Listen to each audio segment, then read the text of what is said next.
for joining me for another episode of the Vet Green Show. Today we have the second segment to the installment that I call the F word. The F that is killing so many people in society, and it does not discriminate. It does not have a face. It does not have a particular sex. It will get anyone. Today we have the Opioid Epidemic Task Force Director Cheryl Moore and peer navigator Paula Bridgeforth with us today. Go ahead and introduce yourself to everyone. Hello, I'm a peer navigator. First of all, I'm a peer navigator, but I am a peer in recovery. I am a struggling, sometimes, oh God. Oh, thank you for being vulnerable and open. Yeah. Paula is my amazing coworker who helps so many people every day. I'm Cheryl Moore. I'm the director of the task force. I am also someone with many, many, many years of experience in the drug world. We all come from different places. Between my family, I've lost a sister to opioids, my own journey through cocaine and stimulants over the years, to education, to working, to raising a family. These are the things that can happen, and they can happen to anyone. Yeah. They can happen to anyone. Paula here is one of our team who is the person that can hold your hand and help you get where you want to go. I'm just like, I just want to hold your hand because you've been so She great. is the hand holder. And just sitting here and just being vulnerable and talking, even before we turned the camera on, you were willing to tell your story. So thank you for that, because it takes a lot. And I did not understand until you started telling your story what it meant to be a peer support counselor. That's a lot, and you deal with a lot on an everyday basis. And I think for me, it didn't really hit me until that camera came on, to be honest with you, the impact of what we are sitting here doing. Because daily I deal with folks in crisis from the fentanyl.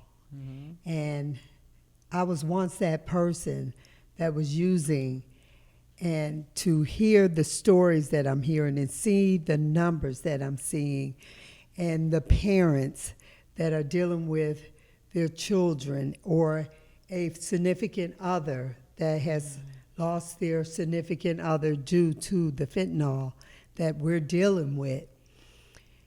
To be sitting here is a privilege to me from where I come from.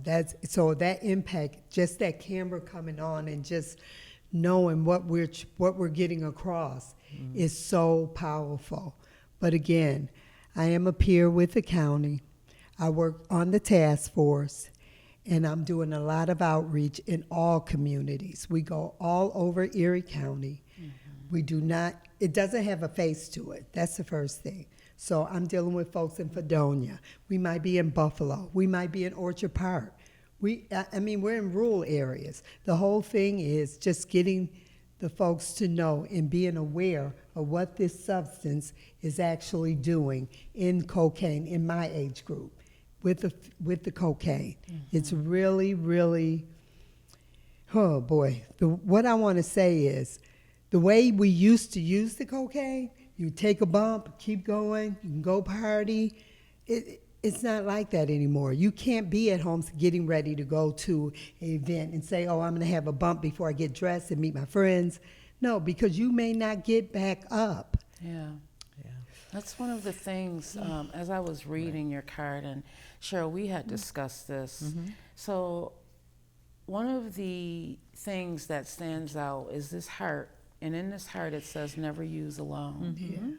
Never use alone. There's no judgment, which I love. None. No judgment, no shaming, no preaching, just love. Talk to us about that. Sure. In the community, in Erie County, we've experienced so many deaths.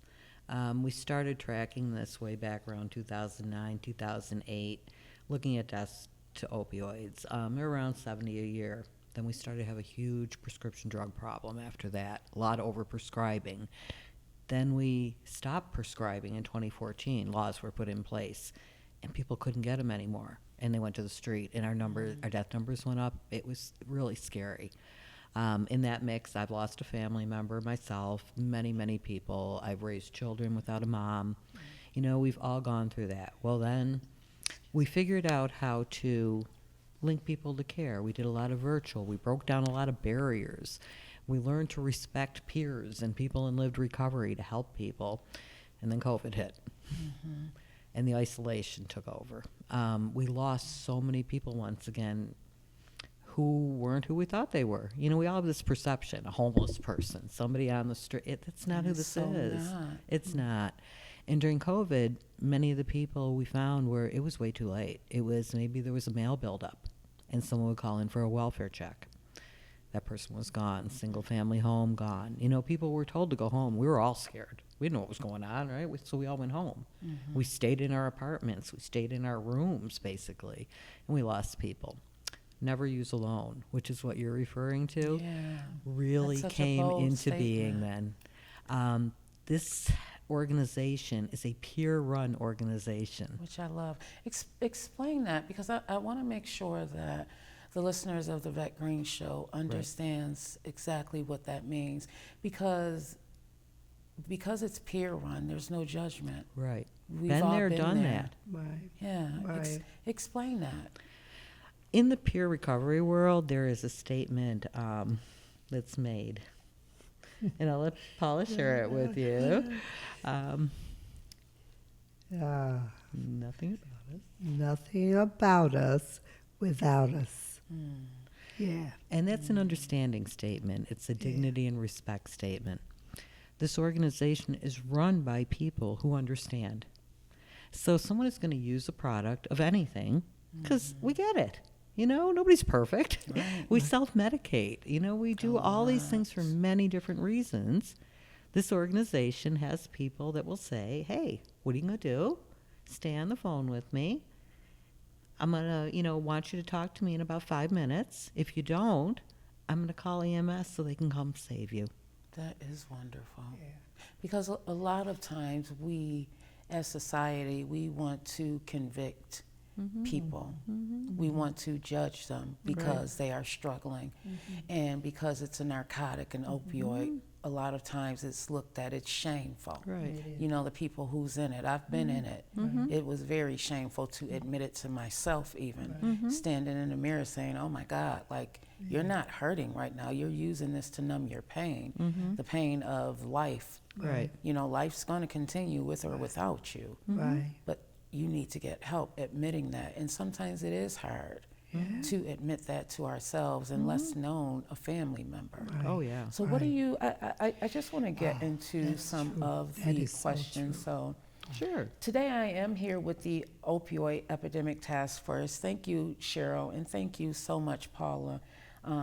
You're a longtime leader in the public health around substance abuse disorder and its response. You lead a local collaborative efforts to address the opioid epidemic by expanding treatment and harm reduction outreach. Harm reduction outreach, talk to us about what that means. Sure. I'll start with an overview of harm reduction, and then I will turn it over to Paula because she is in the Department of Harm Reduction. Okay. So harm reduction itself, many people don't realize, it can be a really controversial term too. People get all like, oh, harm reduction, simplest form, you put a seatbelt on in the car, right? We do that to reduce the harm. If you get in a car accident, hopefully you're not ejected. You're less hurt. We prefer if there wasn't an accident. You take a pan out of the oven, use a pot holder. You reduce the harm. You now don't have a burn on your hand. So that's the simplest form. Things that we do in the world of harm reduction in substance use are much different.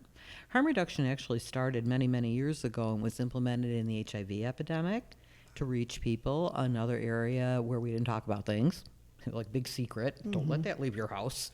So we learned to reduce the harm with folks. If people wanted to take medication and they were uncomfortable with it and they didn't feel good, they could go back to their doctor and make adjustments. They could do things reducing the harm. If they were using substances, which is how many people got diseases, they were injecting things. We got clean syringes out there. So this has changed now. You know, we're not talking about a disease of a virus, a transmission. We're talking about harm reduction overall in substance use. You put products in your body, and plain and simple, they're hard on your body. Yes. So, you know, Yes. and if you continue to do it for many, many years, your organs suffer. All of these things happen. Now, everybody's got their own journey, as Paula can share over and over. And I'm so happy that we have learned as a community to accept people. We got a long way to go yet, but we have learned that people are good. Yeah, Just because someone uses drugs doesn't Doesn't make them automatically bad. a bad That's person. Right. right. It means that they're a person that has a disease. If someone has diabetes, they have asthma. One of the big things we've learned in the world of harm reduction is stigma breakdown. Stop calling people bad names. Yes. Yeah, If we call somebody an addict, a junkie, right. it's terrible. right. I'm not going to respond well to that. I don't know about you. I'm going to be like, I'm out of here. Right. That's Right. that's barriers up Yeah. I'm out. automatically. It's done. Totally. So changing the language and realizing in the world of disease, and think about it, we all have diseases. I'm not like, hey, asthmatic, how are you today? You know, we Right. don't do that. Right. So change our language. We'll have a better interaction. Support people, love them, instead of judging them. Right. Yeah, Right. I feel that the judgment often keeps people from seeking definitely. treatment. Right? Definitely, And it definitely. makes us feel like we don't belong. Like even sitting here, we've all three of us have experienced some sort of, you know, for me it was opioids. It's something that I realize is a struggle. It has been a struggle for me. But that doesn't mean I don't belong here. That doesn't mean that That's you what don't I had belong to in the find seat out. right here. No. Yes, Right, you're because we correct. belong here. Right. Right. And in the judgment, we have to not think about, because people are going to be it people. anyway. But our goal right here today is to save some of those people who are going to be watching us and can also share this with someone. Because I'm a believer that everything happens for a reason. And coming in, I did not realize that you both had your own journeys. Yes. And I thank you for both being vulnerable and talking with me about it today, because I know that this is going to help some people. Paula, this is going to help some people. Yeah. Just know that. Yeah, yeah, and I do want to say, have empathy when a client comes into your office. It's hard enough for that client to get to that office. They don't want to be there in the first place because they know that they use or they're injecting or whatever their case may be. So for them to even get up and come to the doctor's office, that was hard. That was work to even get to that step. I'm going to speak for myself here. I had to go to a specialist because I snorted so much cocaine that I have a hole in my nose. So in doing that, after getting clean, you start seeing all these complications that you're having due to, getting your life right. So I go to the specialist, and I'm sitting there, and I'm knowing, now he knows ear, nose, and throat, so he's going to see when he looks into my nose what's going on. But in my mind, I'm just feeling this is the stigma and the whole shame thing. I'm just not going to say anything. I'm not going to acknowledge it. I'm not going to even act as if this is the problem that I'm here for. Bottom line to all that, he had students in his office this particular day. And he was doing his exam, the mouth and the ears, and then when he went to the nose, he was using different terminology. But then when he had the student come look, and after they look, this has haunted me, but this is what I want to get across to doctors, physicians, people in the healthcare field, even people that are peers and care providers.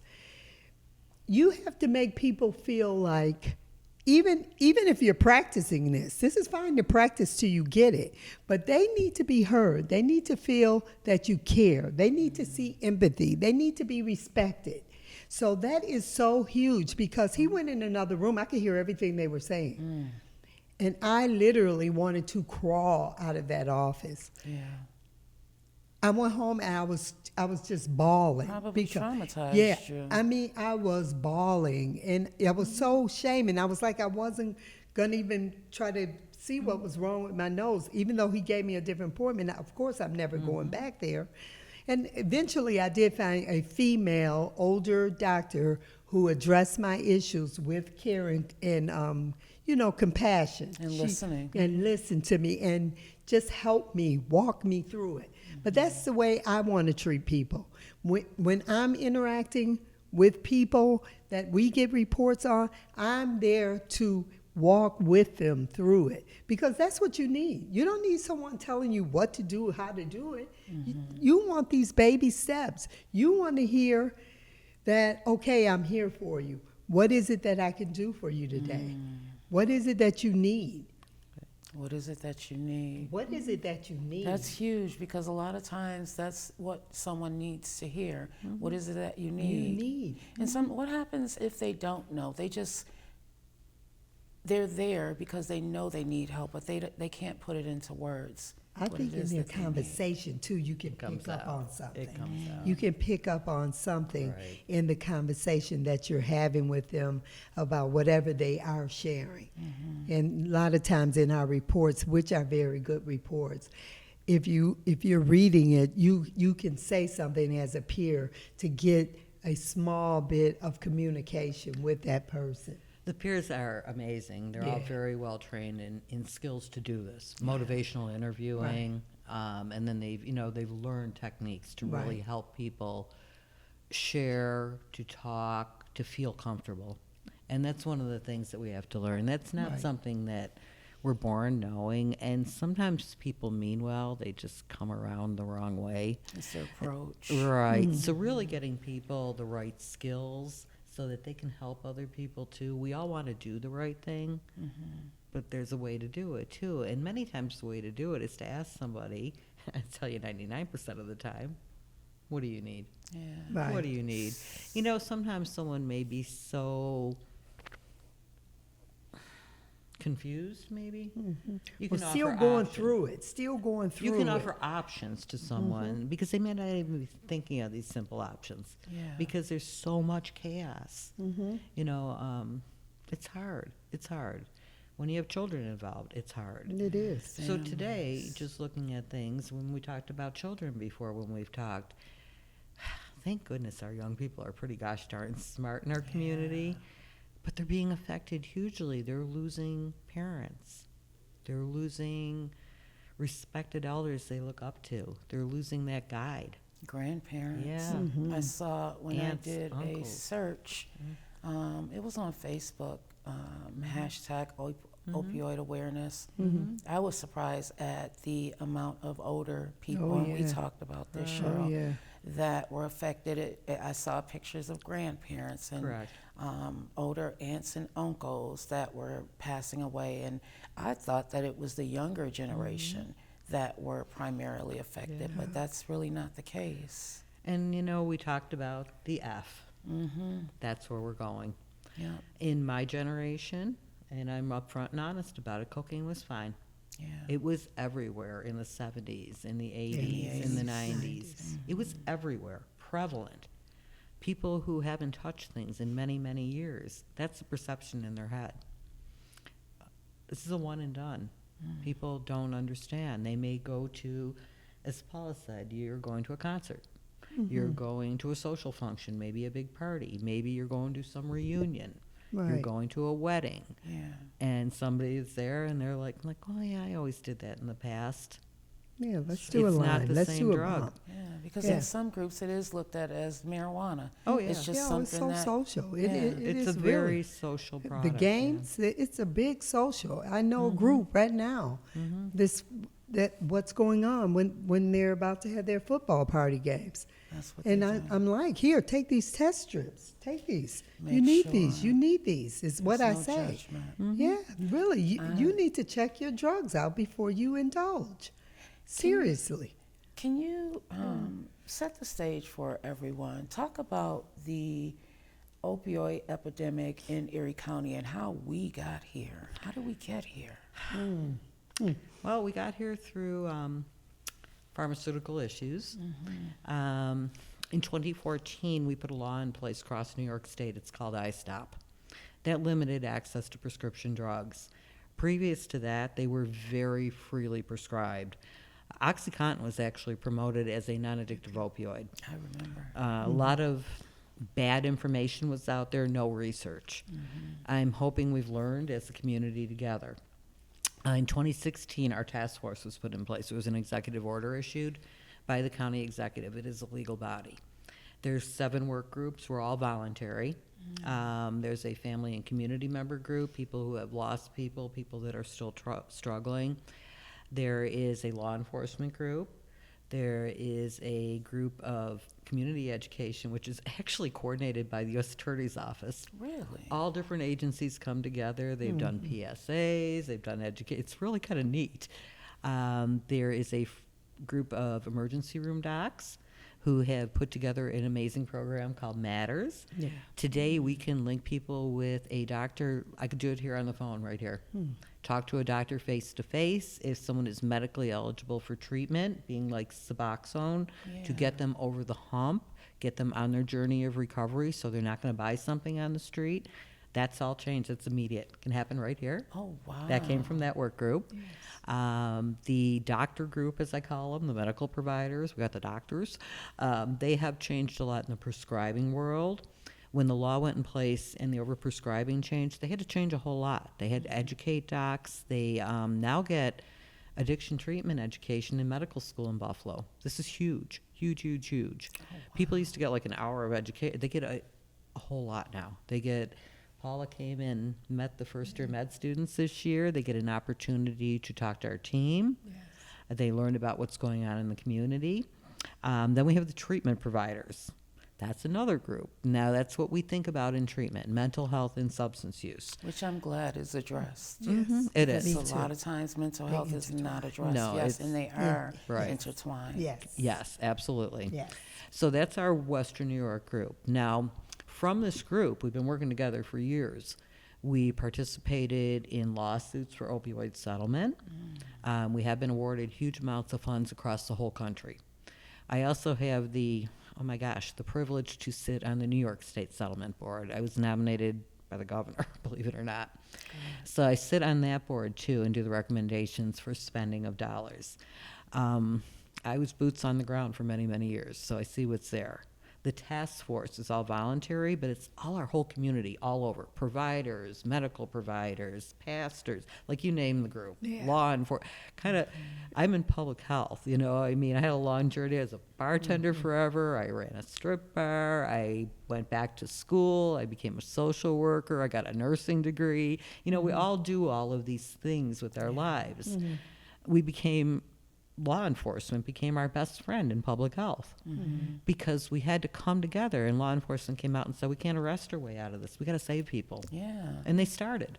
Yeah. So today they become like our linkage to people. It's really things I never expected in my lifetime. Yeah, So we've I changed agree. a lot. Is it enough? No. Treatment providers, we've changed how people access treatment. You can't wait. This is an acute disease. You can't call a treatment provider and say, "I'm 7 sorry, your days from appointment now, will be right. in 6 3 weeks months." from now, You know, yeah. no. Because that's what a lot of the doctor's No. appointments are looking like now today. In this world, that doesn't have to happen. We can Right. link you up through Matters today. That's right. And I didn't talk about the best part of that. You're going to be connected to a peer. Oh, yeah. You're Which I love. You're also going to pick an appointment at your choice of a long-term care provider within 2 weeks. Yes. And you get that script. That's You it. get your first 2 Yeah, weeks you of get medication. Yeah, The you really do. Suboxone. If you're medically That eligible. is so important. Now, So what determines a person's medical medical eligibility? a doctor will do the assessment. Is someone in withdrawal? Are they have they been struggling for a while? It is very little. You know, they'll do a talk with them. They'll do an assessment with them. People are pretty open and they know what they need. If someone knows they need their prescription, like maybe they didn't get to the doctor soon enough and now they no longer have an appointment at their old provider. They've been on, and they know this. Please call. Don't go buy something on the street. You don't We'll have get to you. suffer. You don't alone. have to. Right. You don't have to have insurance either. I want people to know that. That's huge Yeah, it because I is. was one without insurance Yep. for 4 years. Yep. What will happen is that first 2 weeks, the meds will pay for that through the Matters program. They will pay for that. And then the treatment agencies, every single one of them, have a facilitated enroller. They will help you get health insurance. Everyone is eligible for something, but I'll be honest with you, do you know how to get it? I wouldn't know where to start. That's what folks are there to help you with. So there's a way. There's a way. I mean, we've had to change the system, I guess, a little bit. Yeah, the whole Change the culture, I feel- language. I think the language has changed. Yeah. And I'm thankful that it has changed because it makes you feel, okay, I don't have to go through all these hurdles to get some just 'Cause simple a lot of times health. that'll turn a person Yeah, away. it definitely Absolutely. will. It will. It's like, I'm not going to do all that. you This know? is too much. Yeah, Let me I'm just not, go no. and Yeah. do whatever. Exactly. Right. So, and getting people to acknowledge. The community education group, they worked together, and there was a young man at UB, one of the football stars, Alex. He came forward, told his story, he got hurt, went to pills, went down his whole journey. He's done a video, which is done, and we still have this, and it's used at UB to educate students. Like, you can talk about this. Don't hide it. Big football star, because we all know that sports injuries can be huge initiators of damage to you long term. Yeah. People are put on meds, and he talks about it, and it's very open.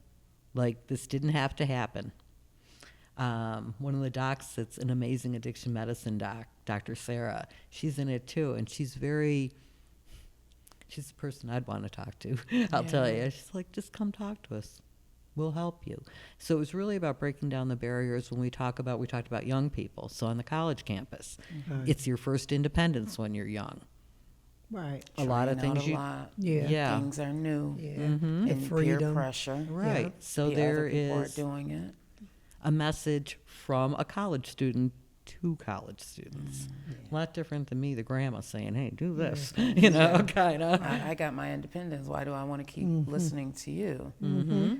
How do health inequities show up with the SUD in Erie County and beyond?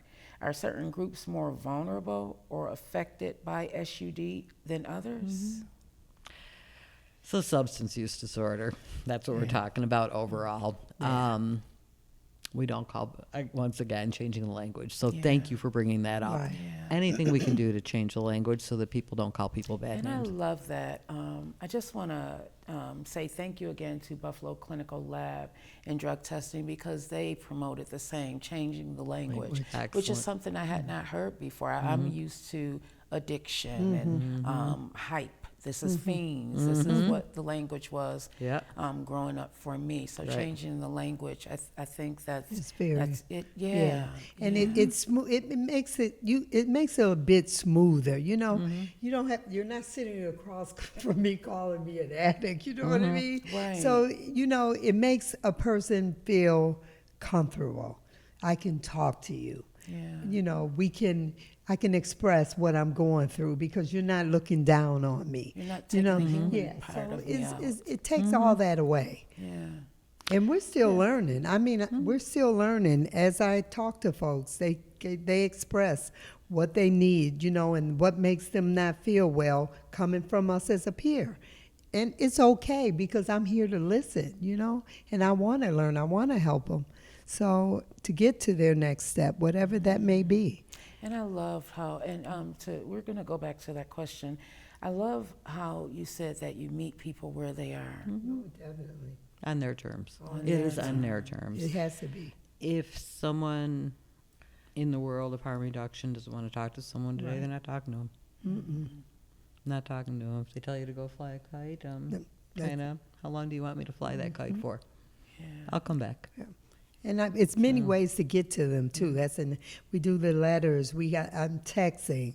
They text. That's a good communication. Being able to have that texting, because it's not right in their face. They can kind of think about what they want to do, get with you when they want to. That has been very successful with me and working with clients with me. It does add a level of anonymity It does. to it, so you can be more free free. with what you're saying until And, you're yeah, comfortable and being with an bothered individual. with you, as they say. Do you find that people are more open when they're texting rather than face to face? Me, I do better face to face when I go and I'm doing home visits and I'm actually there talking with them. I do better. Texting can be an icebreaker. Yeah, Like I'm not the bill collector. exactly. Yeah. It You can. know, I'm not trying to sell you, car Right. insurance for a car you haven't had for 15 years. Right. This kind of thing. So that could Right. at least break the ice. One of the ways that on And that. giving them the information what I'm Yeah. texting about has And been when helpful. we talk about inequities, I want to go back to that because Yeah, there are are more inequities. groups, are certain groups more vulnerable that you Well, found? Beginning of the epidemic, when we talk about 2014 and on, our average age of death was 38-year-old male. White population, highly affected, actually lined up right with the demographics of our community. People of black and brown skin, Native Americans, Hispanics, under affected compared to the demographics. Over time till today, huge shifts. And it's been gradually year by year by year. We are seeing many more people of black and brown skin and Native American descent affected today. Does correlate with ages, much older. Much older. Yeah, talk to us about that, because what you'll find when I came into this, because of the people that I was seeing passing away or being affected, I thought that it was our younger community that's being affected, but that's not necessarily true. Right. Young people, we talk about it. That pulls at our heartstrings. Young people have their whole life ahead of them. As a mom, as a grandma, as a community member, we're like, no. We tend not to talk about each other. And today, older folks, it is older. It is much older. People are in their 50s. Our biggest emerging group of people are 50 and above. Oh, why is that? We think it's cocaine. Yeah, We think that is the issue. And what I do want to say, if cocaine has fentanyl in it, so does crack. People have to understand that. Oh, I never even, because you have to cook the cocaine. Same drug. Never even thought about that. Same drug. Wow. Because there's a perception that, I won't do the I'll just hit the crack. pipe. I'll just stick to the right, one or the other. No. Yeah, it's in both. If you're going to do either, you need to test it. You need to taste it. Go like real slow, and make sure somebody's there with Narcan. Because here's the thing, they're going to do it. Yeah. They're going to do it. They're going to do it. So it's not like we're promoting for them to do it, but if you're safe. doing it, you need to be safe. And that's Be part very of harm safe. reduction Yeah, I with was- me. yeah, that's that harm is totally reduction. part of the harm Yeah, and reduction. You brought some items here. Talk to us about some of the things, This is because it. are these the testing strips? Yes, these are the testing strips. And they're not, when we send them out, okay, open it up? Yeah, feel free. Okay. They're very simple, and the directions are on them. Okay. But the thing of it is, Can I see? when I talk to people in the community and we're doing outreach, and I'm explaining to them how simple it is to actually use these test strips, she's like, well, I'm not gonna, she tells me flat out, well, I'm not gonna throw my Their stuff away. drugs They in. don't She want to, says- but it can save I said, your well, life. take it out the bag, use it, the residue's in the bag, and it gives you the directions to put the little wavy into the substance with a little water. So she said, I will do that. I said, well, can you do that before you use the substance? She said, yes. But me telling her not to use her substance, I said, well, will you That wasn't please? gonna work. Yeah, that's a no-no. And I appreciate her being honest with me, because these are the conversations that's actually going to help us find out how we're going to help these folks. So like Cheryl was just saying, Well, can you go slow? Can you take a smaller hit? Can you have somebody else there since you are determined to use it? Yeah. I mean, because if she's going to use it, let me try to do some harm reduction here to keep her alive. Right. And that's the whole thing with all this. Yeah. And it is harm reduction, It everybody, is. because it can potentially save your life. Right. I know you don't want to. Right. And that's how, I get this a lot at the outreaches we're doing. You have the population come up and say, well, why are you doing this? Well, it could be your daughter that we're actually doing this and it saves her life. Yeah. It could be your daughter's friend that's over your house sleepover that you may have to do to save her life. That's why we're doing it. Yeah. Because it matters. It doesn't have a face. It No, it doesn't does have not a have a particular face. No. sex, No. no particular gender, no particular culture. More No. males than females, I More will males say than that. females. Yeah. It is more males than Yes, females, it and it is. always has been, from the Yeah. pill initiation to cocaine today. Wow. Very interesting, but it's always been more males than females. Wow. So being honest, being open, be careful, be safe. People do self-medicate, and people do want to have a good time. Yeah. Going So- out before you go out. And Let's this take a is- smoke. Let's take a drink. Let's Yeah. take a hit. Let's take a bump. Yeah, that's it. So have somebody there with you. Get ready together. If you're going to do that, I'm not telling you not to. I prefer if you didn't, but not telling you not to. When we talk about cocaine too, here's another purely physical fact. When we're talking about people that are older, cocaine's really hard on your heart. Our hearts get older too. You probably just want to be careful. I lost a friend. Yeah. Smoking it. Because it's And really smoking hard on your marijuana. Yeah. heart. As you age, Yeah. plain and simple, our body parts get older. Yeah. Yeah. Oh, boy, do I know. Yeah, So, it does. just being practical. We have to talk to each other about it and be like, I really care about you. I don't want something to happen to you. Yeah. Ever. And without judgment, everyone. I know we have family members or even ourselves. We don't want judgment. We don't want to pass judgment to our family members No. either. Right, We right. want someone to be willing to come and say, you know what, I have a problem. Or even acknowledge that there's an issue going on. That can be hard. Correct. It can be Right. very, very hard. Correct. With all that in mind, what is the current state of the county's response and the task force work? Well, I'm excited to say, and this is exciting. I don't get to say these things. This is very exciting. We were one of the first counties, actually, in the country that initiated pharmaceutical lawsuits. So settlement dollars are starting to be allocated. Erie County has received some significant money. We did put some RFPs out there, so people have applied for money. Yeah, how do they apply, and what is the Well- process? What does the process look like? There was an open application period, which is now closed. Okay. So people would apply. We got applications from all over. I'm super, super excited. There's a team that's reviewing them. They have not been awarded yet, but they will be probably in November at some point. And hopefully, this is community folks coming up with solutions for their own community, which is so cool. Other things we were able to do, we were able to fill some gaps. We've been able to work with jail resettlement so that people that are coming out of jail that are struggling with SUD are getting linked to a case manager. They're getting housing. They're getting medications, all the pieces so that we don't lose them. Yeah. We've been able to work with a couple of our faith-based organizations who have their own unique internal programs working out with their community. So they are doing things one-on-one. I don't know what works in everybody's neighborhood. I live in West Side. I can tell you what works in my neighborhood. It's a whole different area. I don't know what works in South Ball. I got no clue. Yeah. So this is about initiation of programmatic activities that work for you. We're so excited. I'm ecstatic about this. Yeah. There are other opportunities out there for small businesses, and from the state settlement dollars, the board, we've made it very clear that we want dollars to come out from the state that are available to agencies that usually couldn't. So there's opportunities out there right now up to, I believe it's $9,500 to do a project. to do something.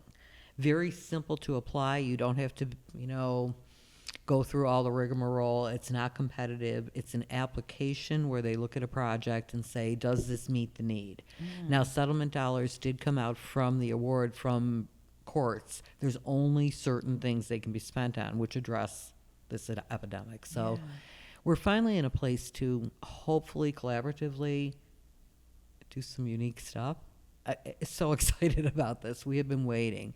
We've been able to enhance our peer team. We have more peers that work in the community with people. That was not there before.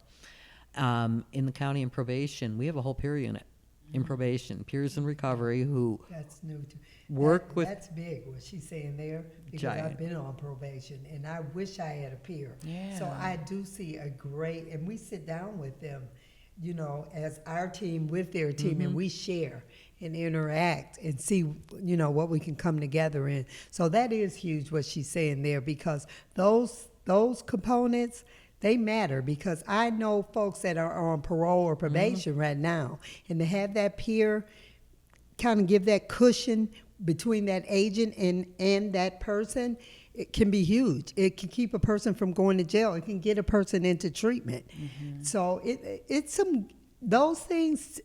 I just love the work of being person-centered and really working in the communities. And it's no one formula. That's my thing. Which You I have to love. Yeah, it's no one formula. What may work on the east side won't necessarily work out in Orchard Park. So we have to get in and dig into those communities in a whole, meaning the county, the peers, and all our organization reach out to these communities, community leaders, people like yourself, and find out what works as a whole and utilize those things to get to our population. That's what I see. To bring it back, and this is something that you both said when we were speaking before we got on camera, it's person-centered. Yes. What does that mean? Because everybody's not the same. Right. Like you That's it said, right there. everybody's You not the just said same. it. That's it right there, person-centered. So everybody isn't the same, but you know what you need in your community.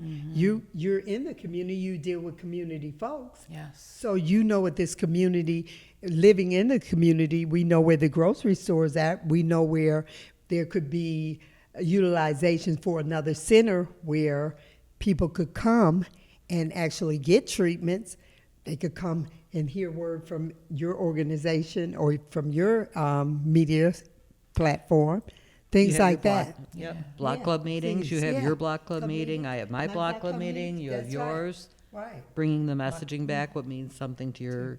That is We're- very person-centered. Buffalo's very block club oriented. Yeah. Yes. It's who we Yeah. are. Yes. Yeah. I know. I'm all about. Yeah, my mom. all about block clubs. My mom too. Your mom too. Yeah, my mom We too. get along really well. I am all about block clubs. Yeah, so, yeah. But that's how we communicate with our neighbors. It's how we keep each other safe. It's how we take care of each other. It And is. it's really a great way because that's your trusted network. That's your network. Yeah. Not the people 6 blocks So, well, down, right, but the people on my Right. block that I look out Right. for every day. Yeah. right. And the thing also, people need to see that the person that they're speaking with has had a journey as well. Because that a lot of times when we sit down with people, we automatically feel that judgment because we think, oh, they would not understand True. this journey that I'm on. They wouldn't understand the hell that I've gone through. Agree. Did you ever get the you? Oh, I like the yes. you. Which makes me feel even more Yeah. like, oh, yes, Yeah. me. It doesn't have a particular face. I get the you. Aren't you the one that used to wait on me in that bar? Yeah, that'll be me. Yeah, yeah. So it's kind of, and people don't see your growth and evolution, but then when they do see you, I think they understand that you can grow. Yes. You can grow. You can evolve, and you don't have to be that person that they saw when you were at your lowest. Oh, Right, that's hard. right, Did, right. I don't. find I may that not have that's- said that correctly, but Yeah. you can grow, and recovery's possible, and management is possible, and life is possible. There's hope.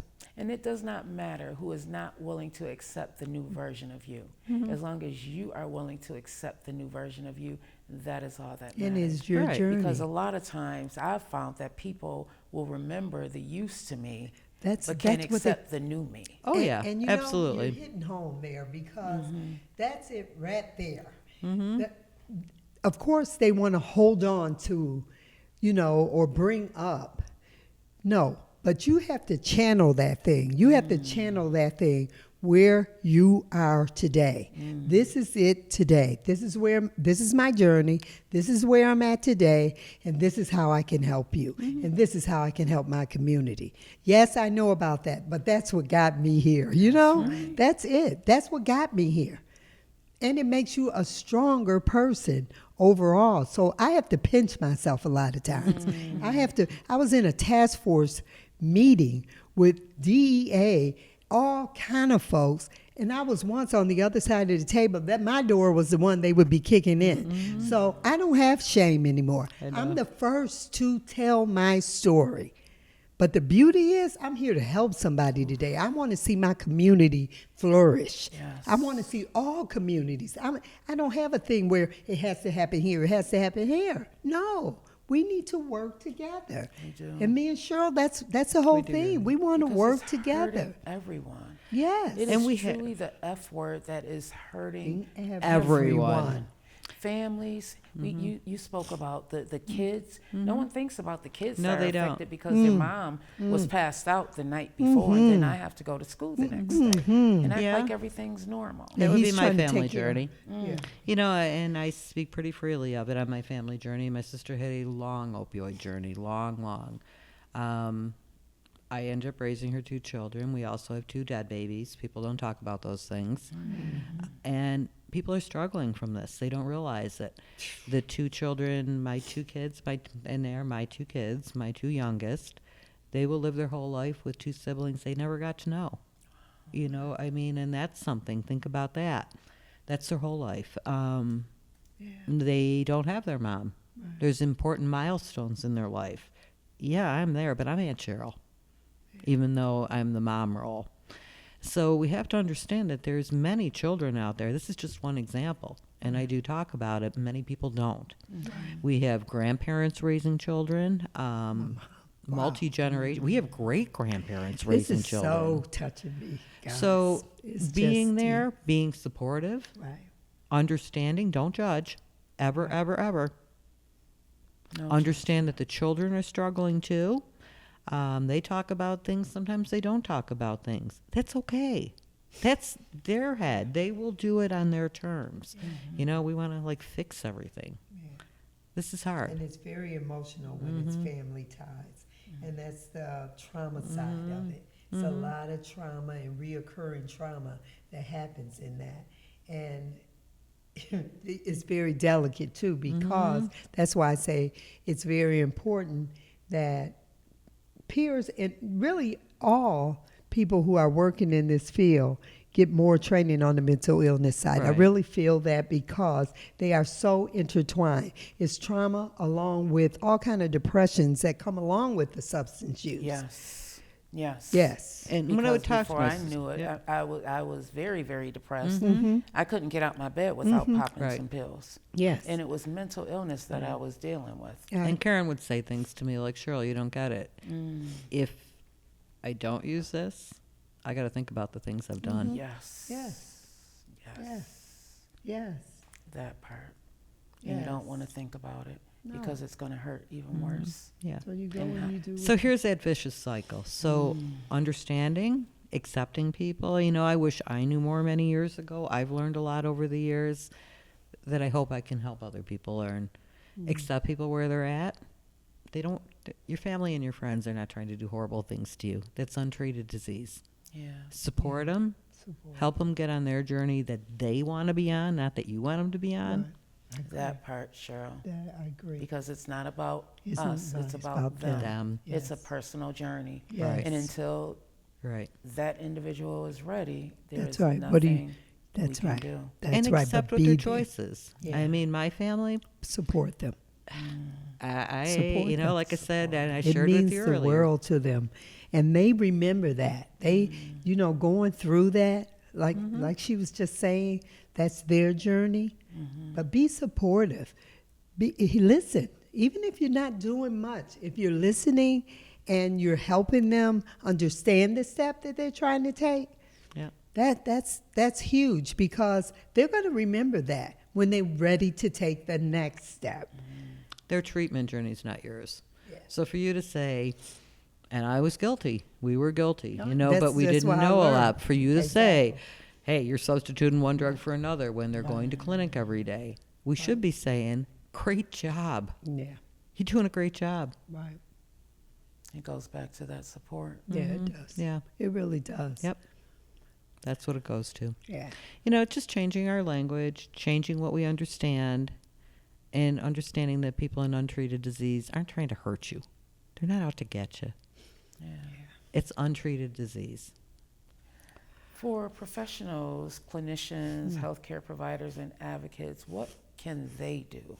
And you spoke about Yeah. you had a really great example. You have to respect people. Yeah. That's number one. Cheryl, we talked about this earlier. Respect is huge. First of all, it's my health care that we're dealing with.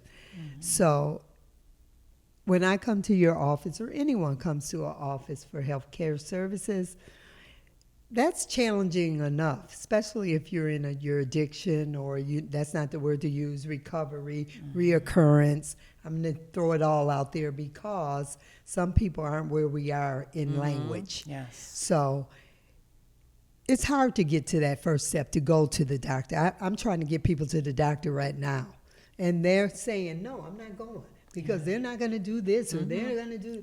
No, respect, empathy, listen to their concerns and address them.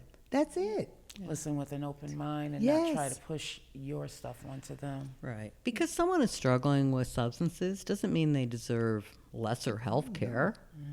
I mean, I've heard people say, well, what do you expect? No, you don't say things like that. I mean,